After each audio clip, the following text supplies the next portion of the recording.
미국 방문을 마무리하고 귀국한 박근혜 대통령의 지지율이 소폭 상승한 것으로 조사됐습니다.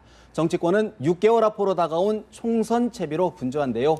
배병유 경제풍월 대표, 고영신 한양대 특임 교수와 정치권의 이슈 자세히 짚어봅니다. 두 분 어서 오십시오. 안녕하십니까. 네, 안녕하세요. 박 대통령이 미국 순방을 마치고 어제 새벽 귀국을 했습니다. 근데 지지율이 지난주보다 1.2%포인트 상승한 48%로 집계가 됐습니다. 배 대표님, 아무래도 이번 역시 한미 정상회담의 효과다 이렇게 봐야 될까요? 저는 그렇게 보죠. 우린 텔레비전을 통해서 시청했습니다만 박근혜 대통령이 이번에 방위 잘했죠. 한때 지난 9월 총과 중국의 베이징에 열병식에 참석했다 해가지고 중국의 경도 아니냐 어쩌고 그랬는데 이번에 미국 가서 보니까 텔레비전을 통해서 봤습니다만 극진한 여우를 봤대. 페탄골에 가가지고 나는 예포 21발 받고 한 게 처음이라면서요. 시진핑 주석보다도 그거 잘했고, 또 제가 볼 때는 오바마 정상회담에서 말이야, 북핵은 최우선으로 전혀 안 된단 말이야. 그 대신에 비핵화하면은 우리가 경제협조 격려해주겠다, 길을 열어주겠다 한 것도 좋고, 아베 수상하고 정상회담도 할 수 있어요 하는 것도 저는 오히려 미국에서의 발언한 게 좋은 것 같고, 그 다음에 TPP 가지고 말씀이 있는데, 우리가 이러이러한 조건을 하면 우리가 한국이 TPP에 가입하면 우리는 글로벌 네트워크에 같이 미국의 글로벌 네트워크 확장하는 의미가 있다는 것도 선언한 것도 좋은 의미라고 봅니다. 그래서 전반적으로 저와 같은 사람이 볼 때는 방미 효과로 지지율 소폭 올라간 거는 당연하지 않느냐, 저는 그렇게 봤어요. 고 대표님, 사실 국내에서 역사 교과서 논쟁이 없었으면 더 올라갈 수도 있었다 이런 평가도 나오는데 어떻게 분석하십니까? 그렇게 볼 수 있죠. 역사 교과서 문제가 사실은 정치권뿐만 아니라 국민 간에도 찬반이 팽팽하면서 사실은 여권에서 기대한 것만큼의 여론의 뒷심을 받지는 못하고 있기 때문에 이 부분이 박근혜 대통령의 지지율 상승에 마이너스로 이렇게 작용한 것은 사실인 것 같은데, 어쨌든 이번에 박근혜 대통령이 미국을 방문해서 중국 경사론 이것을 완전히 불식시키고 한미 동맹이 굳건하다는 거, 이 점을 명확히 하고 확실한 성과를 거둔 것은 있기는 있습니다만은 외관상의 그런 성과에 비해서는 실속이 좀 부족한 것 아니냐. 어떤 부분이 부족합니까? 그러니까 곧 얘기 또 하겠습니다만은 한국형 이 전투기 사업, 이 부분의 핵심 기술 이전 문제에 대해서 뭔가 좀 긍정적인 답변을 기대했습니다만은 미국 측 카터 국방장관이 이런 자에 거절했단 말이에요. 사실은 그건 외교적으로 도 결례거든요. 거절을 하더라도 조금 완곡하게 우회적으로 거절하는데 NO! 이래버렸거든요. 거기에다가 북핵 문제에 있어서도 단독으로 그 문제만 가지고 이렇게 성명을 낸 것은 큰 의미가 있습니다. 또 통일을 위한 어떤 논의의 틀도 만든 것도 큰 의미가 있지만, 현실적으로 지금 북한을 대화의 틀로, 대화의 테이블로 끌어와야만이 무슨 대화가 북핵 문제든 남북관계든 진전이 있는데, 그 부분에 있어서 당근책이 좀 미흡했던 거 아니냐. 기존에 나왔던 내용의 수준을 벗어나지 못하고, 말하자면 대담하고 창의적인 어떤 아이디어나 대북 제의가 없었던 점, 이런 부분에 있어서 다소 미흡했다는 그 평가를 받은 점이 다른 외국 방문했을 때, 중국 방문이라든가 또 유럽 방문했을 때는 상당한 컨벤션 효과를 봤는데, 국정교과서 문제, 또 방미에서 실속 문제, 이런 것들이 이렇게 지지율을 확 끌어올리는 데는 좀 역작용을 한 것 같습니다. 사실 외화 내빈 아니냐라는 좀 비판적인 시각인데 어떻게 보십니까? 외교 성과를 평가하면 양면이 있게 마련인 겁니다. 미국은 미국의 국익이 있고 한국은 한국의 국익이 있는데 정상회담이 할 때 한쪽으로 국익이 쏠리도록 회담의 성과가 나는 건 아닌데, 저와 같은 사람 눈에 볼 때는 그래도 기대 이상으로 나는 성과를 봤다고 봅니다. 물론 고 교수가 말씀하신 대로 한국형 전투기 국산화 문제는 그 전에 이미 지금 국감에서 문제가 제기됐던 겁니다. 이번 국감이 졸속 국감이라고 하지만 그나마 방사청의 KPX 국산화에 관련해서 미국 측에서 핵심 기술 이전 못하겠다고 한 것을 은폐해왔더니 드러났어요. 그런 사이에 국방부 장관이 대통령의 방미에 수행해가지고 미 국방장관한테 세 번째로 받는 것이 모양이 대단히 바람직하지 않아요. 그런데 이제 그런 거는 이제 평가를 할 수가 있습니다만 전반적으로는 그래도 이번에 기대 이상으로 평가할 수밖에 없는 겁니다. 사람들 다 그랬잖아요. 베이징에 말이야 박근혜 대통령이 저 퍼레이드에 참석하는 거 해가지고 이런 것이 많다고 그렇게 비판을 했는데 오바마가 분명히 얘기했잖아요. 미국도 중국과 관계 개선을 바라는 것이고 대한민국이 중국과 좋게 지내는 거 미국이 하나도 문제되지 않은데 분명하게 메시지를 전달해 줬어요. 그래서 그런 문제를 많이 해결한 평가가 있고 다만 이제 뭐 아까 저 거기서도 말씀했습니다만 KPX 문제는 방사성의 문제고 외교 안보 수석실의 문제고 네. 대통령한테 보고를 넉장 보고했다는 거 아닙니까? 그런데 그런 상황 속에서 왜 국방부 장관이 이번에 수행해? 직접 수행하는 그거는 오히려 잘못 판단했다 이렇게 보는 겁니다. 예. 그거는 어쨌든 이거는 말씀이죠. 하루 이틀에 끝날 것이 아니고 굉장히 끈질긴 협상에 관련 쉽게 말하면 KPX 문제라는 게 뭐냐 하면은 돈 주고 사가져가라는 얘기입니다. 한미 관계 경제 협력이나 군사 협력이 있어도 지금 공짜가 있었습니까?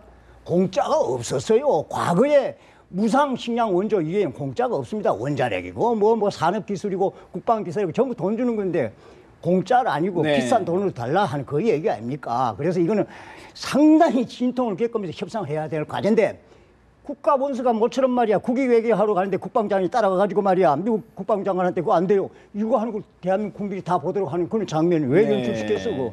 그렇다면 오늘 사실 아직 확인되지는 않았는데 예. 청와대의 주철기 외교안보 수석이 사의를 표명했다. 그것도 순방 전에 사의를 표명했다는 보도가 나왔어요. 예. 연관이 있을까요? 어떻게 아주 보십니까? 연관이 있다고 보고 저는 현 시점의 상황으로 봐가지고는 외교 안보 관계 라인에서 어떤 형태든지 인책하는 절차를 밟아야 되지 않겠느냐 하는 그런 생각을 합니다. 누구를 뭐 사표 쓰라 이것보다도 왜 미국 정부로 하여금 한국에서 KPX 국산화 문제로 해가지고 이렇게 막 인척 문제가 따르고 있다는 것도 미국 정부한테도 보여줄 필요가 있는 것이고 네. 그다음에 앞으로 이 협상 과정에 우리의 협상력을 높이는 데서도 이번에 인책 절차가 꼭 필요하지 않느냐는 그런 생각을 합니다. 그렇다고 해서 난 국방장관 뭐 반려해가 뭐 해라 이런 주장을 하지 않아요.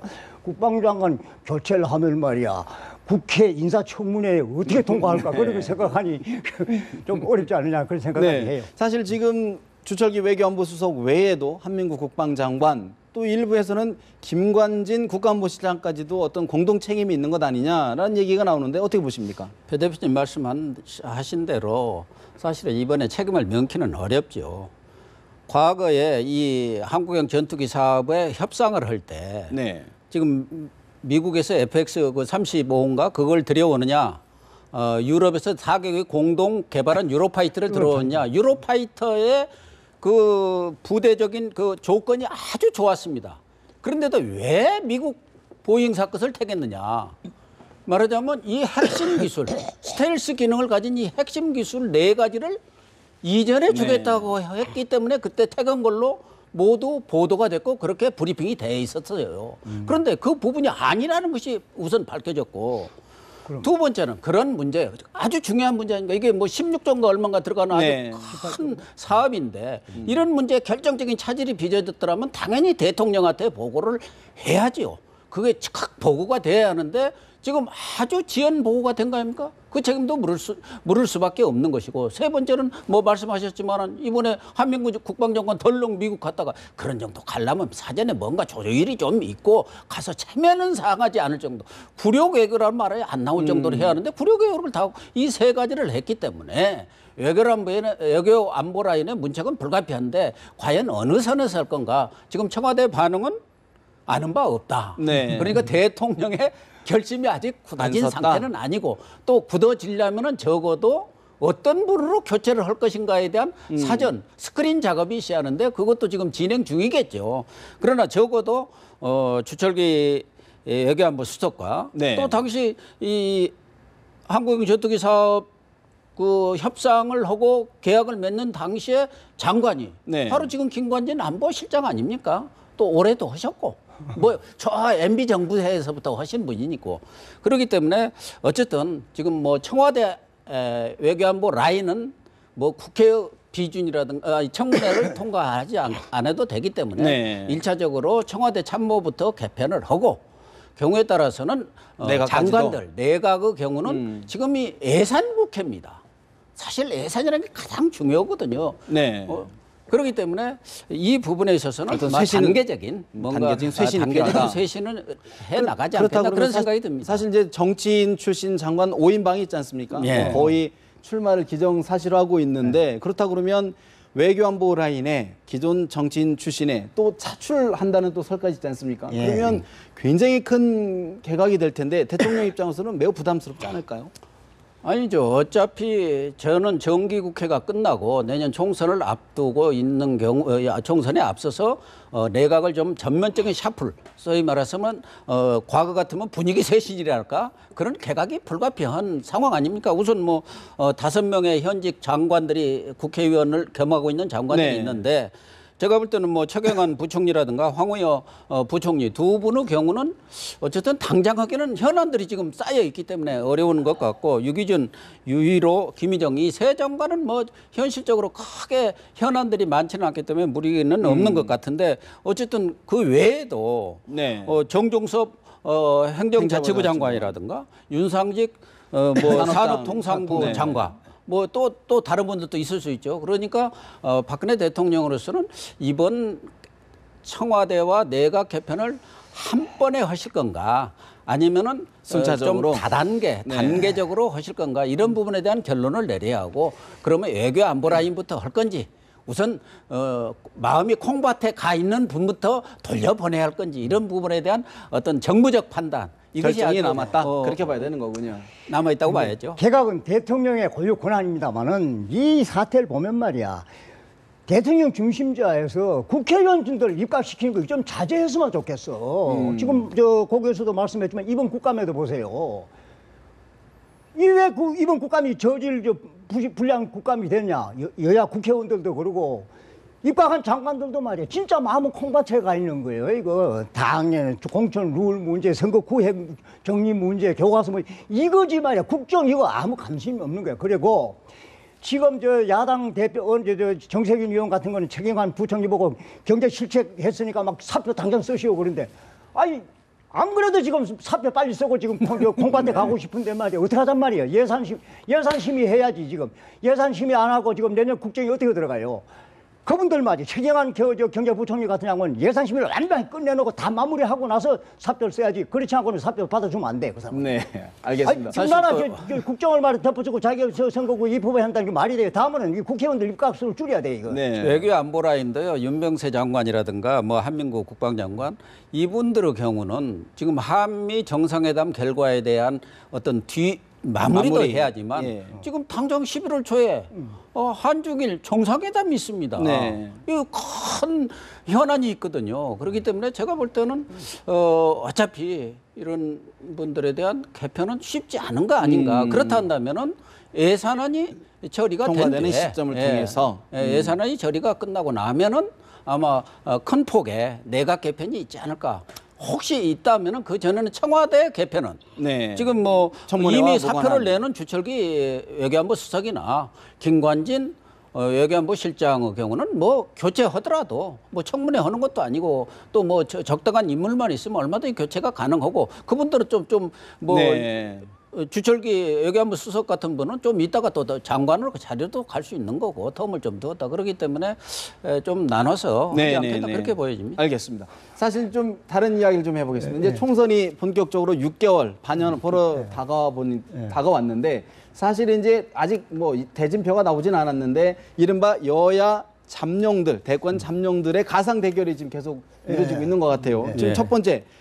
정치 1번지라고 부르는 서울 종로구. 종로구에서 지금 여론조사를 했는데 여권의 오세훈 전 의원, 정세균 현 새정치연합 민주연합 의원하고 붙였는데 사실 정세균 의원이 조금 더 높은 것으로 별 차이가 아니에요 보니까.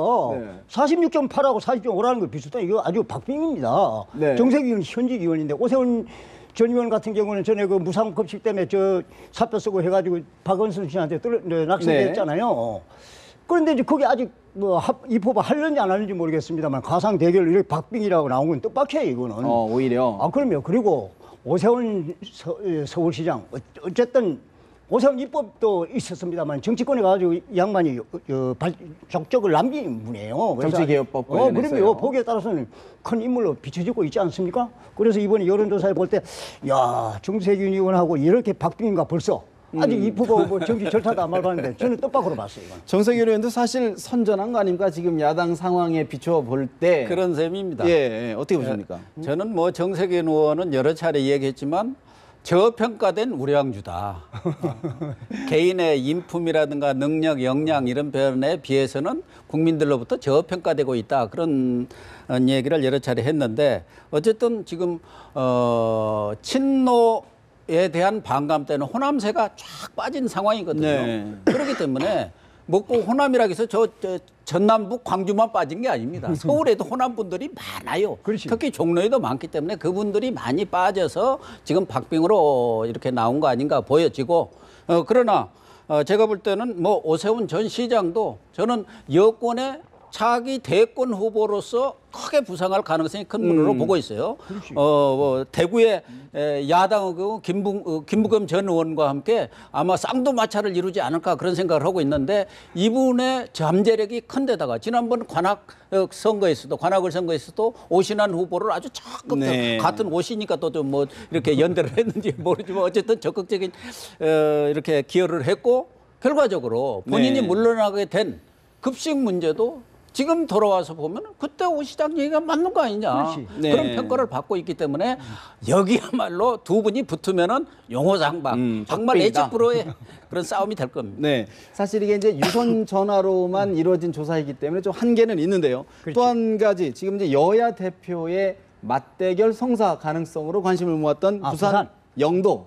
영도의 경우에 사실 보니까 의외로 김무성 대표가 51.2%, 문재인 대표 34%로 좀 차이가 좀 많이 났어요. 영도는 그 김무성 대표가 미리 이제 털을 잡아놓고 있지 않습니까? 네. 그러니까 아무래도 표가 좀 더 많이 나오겠지. 그다음에 새누리당하고 지금 새정치민주연합하고 여론에도 그런 차이가 나잖아요. 그래서 예. 나는 이건 앞으로는 유동적입니다만 이 시간 현재 여론조사 아마 김무성 52, 문재인 34.8 거의 비슷하게 나는 현 상황으로서 나왔다 이렇게 봐요 저는. 현재 상황으로서는 현재의 현재 민심이 정치 상황으로는 정치 상황이 그대로 반영된 예. 결과다. 앞으로 가면 이제 바뀔 수 있겠습니다만 어떻게 보십니까? 그래도 좀 차가 사실 일부에서는 좀 호각지세로 가는 것 아니냐 했더니 사실 뭐 저도 뭐 당연한 결과라고 봅니다. 김무성 대표가 그 지역을 오랫동안 털을 닦고 놓았기 때문에 문재인 대표가 백날 가서 해도 이길 수가 없기 때문에 저는 원래부터 문재인 대표 그거 안 갈 거라고 했었죠.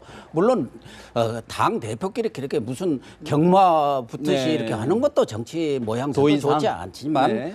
문재인 대표도 거기 가서 안 된다는 거 뻔하니 아는데 왜 대권 후보로서의 그런 것까지 걸면서 그런 리스크를 감수하면서 가겠습니까? 다만 이번 조사 보면은 정말 의외, 이건 의외다 하는 부분이 그 다음에 나온 서울 노원병과 그렇습니다. 대구 수성갑이죠. 예. 노원병의 병 같은 경우는 경우. 지금 이준석 전 새누리당 비대위원인데 네. 이 양반은 아직 무슨 의사를 표명한 적도 없고 정치 신인 아닙니까?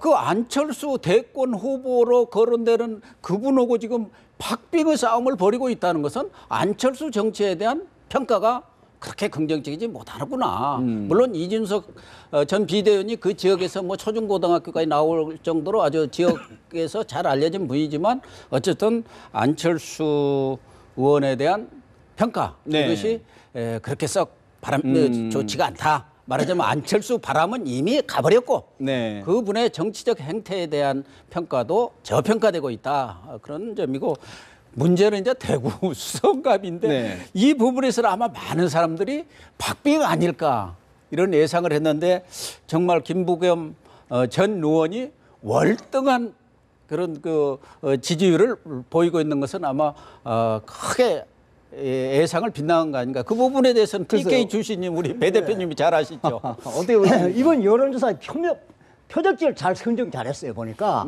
아주 국민이 관심이 가질 수 있을 때 가상 대결을 붙였는데 예. 이 아이디어가 좋아요. 그런데 지금 말씀하셨다시피 대구 수성갑의 김부겸 전 의원 50%가 넘어. 네. 김문수 의원 30몇 %. 저는 개인적으로 김부겸 전 의원이 엄청나게 공을 들였어요. 과거에 또 표도 많이 얻어서 그렇지 인기는 있는데 예. 이렇게 차이가 나리라고는 저는 예상하지 못했어요. 그리고 어쨌든 김문수 전 지사는 말이야. 차기 대권 후자를 오래전부터 거론이 됐을 뿐 아니고 중앙에서 좀 이름을 날렸거든. 그런데 이제 고향 가까이에 갔는데 김부겸 전 의원이 막강하지만은 그래도 이렇게 차이가 나느냐. 앞으로 다소간은 아마 이게 변동이 있을 것이다라고 생각합니다만은 현 시점에서는 김부겸 전 의원이 대구 수성갑에서 닦은 공이 선전하고 있다. 엄청난 공적을 쌓았다 하는 것이 평가지. 나 호남에 있던 그 이정현 의원의 거기서 돌풍에 못지않은 이 만약에 굳어진다면 엄청난 돌풍을 가져올 네. 것이다 이렇게 합니다. 이따 잠시 뒤에 이제 김부겸 전 의원이 저희 이제 스튜디오에 출연을 하셔서 그래요? 여러 가지를 물어보게 되는데. 아이고 그러면 잘 되네. 그러면 사실 또 물론 김부겸 전 의원이 잘한 것도 있지만 네. 현재 사실 대구 지역의 뭐 전략 공천이다 뭐 이런 논란들이 좀 부정적으로 커졌다 이렇게 봐야 됩니까? 어떻게? 그런 것도 어느 정도 했을 거고 유승민 전 의원 관계, 유현민 의원 관계도 바람도 조금 작용했을 거고 그다음에 무엇보다 기본적으로는 상품권입니다. 김부겸 전 의원이 가지고 있는 정치적인 상품성입니다. 거기가 경기권에서 말씀이죠. 다선을 쌓을 수 있는 그걸 버리고 자기가 내려간 거예요. 과거에 내리삼선을 노무현 하다가. 의원이 네. 낙선을 각오하고 뭐 종로도 가고 부산 가고 낙선을 했던 그 비슷하게 김부겸 전 의원이 참 이상하게 정치적인 그 결행을 많이 했던 거예요. 이게 대구 시민들의 마음을 좀 움직인 것이 아니겠느냐 하는 그런 생각을 하는데 그렇지만 아직은 예비조사라고 봐야 되고 김문수 전 의원 측의 전 지사 측에 또 의견 들어봐야지. 김문수 전 의원이 또 이렇게 주저앉지는 않을 거 아니겠어요? 네, 네. 그래서 상당히 격전을 벌일 수밖에 없지 않겠느냐. 그렇게 어떻게 보죠. 분석하십니까? 한 말씀 드리면은 김부겸 의원과 김문수 의원 평가가 대구 시민들이 정확히 상황을 보고 있구나. 김부겸 의원은 얼마 전에 혁신위에서 당대표를 지내신 분들이 험지로 가거라, 사지로 가거라 이렇게 권유를 했었는데 이 김부겸 의원이야말로 수도권에서 3선을 하시고 거기 있었으면 4선, 5선을 할 수 있는 분이에요. 그런데도 불구하고 어려운 지역, 정말 지역 차별을 철폐를 해야겠다 해가지고 몸을 던진 거 아닙니까? 네. 그런 부분에 대구 시민들도 평가를 했고 그동안 여러 차례 뭐 대구시장도 나오시고 또 뭐 국회의원도 여러 차례 출마를 했습니다만은 아주 아깝게 떨어진 부분에 대해서는 평가고 김문수 전 지사야말로 여기는 네. 자기 안방 아닙니까? 거기에서 하던 분들 대권을 노리려면 적어도 수도권으로 올라오는 것이 당연한데 원래 수도권에서 정치하시는 분이 나 전에 여기 나왔을 그건 정말 전략적으로 잘못된 선택이다. 왜 대구에 가서 그 좋은 분 서로 다 국회의원도 하시고 대권 후보로 다 할 수 있는 분들끼리 네. 거기 가서 붙어가지고 이렇게 누구 하나를 희생시키는지 모르겠다고 했는데 그런 부분에 대해서 좀 거기가 말하자면은 본인이 가면은 쉽게 당선될 수 있을지 모른다고 네. 했지만 절대 쉬운 적이 아니라고 저는 여러 차례 얘기를 했는데 그 결과가 이렇게 나타난 거 아닌가 보고. 김문수 전 지사 입장에서는 아무래도 대구 경북 쪽에 대권을 하기 위해서는 자기 한방표를 좀 관리할 필요가 있었기 때문에 갔는데 결과는 어떻게 될지 모르겠고요. 한 가지만 확정된 그렇습니다. 아직 시간이 많이 남았고요. 예, 6개월이고. 예. 마지막 한 가지만 짚고 넘어가겠습니다. 사실 이제 국정 교과서 전환 문제가 아직도 정치권의 핵심 이슈인데 황우여 교육부 장관이 사실 언론 인터뷰에서 그런 말씀을 하셨어요. 국정화 영원히 하자는 거 아니다. 당연해. 어떻게 보십니까? 저도 그런 논리를 과거부터 가지고 있었던 겁니다. 국정화가 왜 나왔어요? 교과서 근현대사의 서술 방식의 반한국적인 거 때문에 이걸 바로잡겠다는 것이 지금 국정화거든. 그러니까 계속 국정화로 갈 수가 없는 거 아니겠어요? 이 이념 편중을 바로잡는 과정의 하나로서 이제 국정화가 나왔으니까 이게 해결되고 나면 거미정으로 돌아갈 수밖에 없다는 건 자연적인 순리입니다. 그런 정도의 의지로 이 난국을 돌파할 수 있을까요? 그렇게 해야지. 그렇게 저는 개인적으로 그렇게 끝내야 된다고 합니다. 그러고 이 역사 문제를 말씀이죠. 집단 시위나 촛불 시위로 해결하는 거 아니에요. 역사 교수들이 집단으로 뭐 성명서하고 나는 집필 거부하겠다. 또 학생회도 하고 이게 어디 뭐 정치 거리 투쟁할 수 있는 뭐 운동권 소재입니까? 이건 말이 안 되는 겁니다. 저거는 절대 저렇게 해가지고 국민의 호응 못 받는다고 봐요. 저렇게 하면 안 돼요. 네. 마무리해 주시죠. 어떻게 보십니까, 고 교수님? 어쨌든 역사가 잘못 기술이 되었다 하면은 전에도 말씀드렸지만은 우편향이든 좌편향이든 바로 잡아야 합니다. 그 바로 잡는 방법이 왜 꼭 국정화뿐이냐 이거 아니겠습니까? 그렇기 때문에 여당 내에서도 뭐 몇몇 중진 의원들은 반대의 입장을 표명을 하고 있고 여당 내에서도 힘을 받지 못한 게 현실이고 아까도 잠깐 말씀드렸지만 여론으로부터도 그렇게 예상만큼의 어떤 그 지지를 받지 못하고 있는 현실을 지금 황우여 부총리가 얘기를 한 것이죠. 좀 네. 뒤로 약간 설 수밖에 없는 이런 상황 아니겠습니까? 이건 일종의 긴급 피난이다.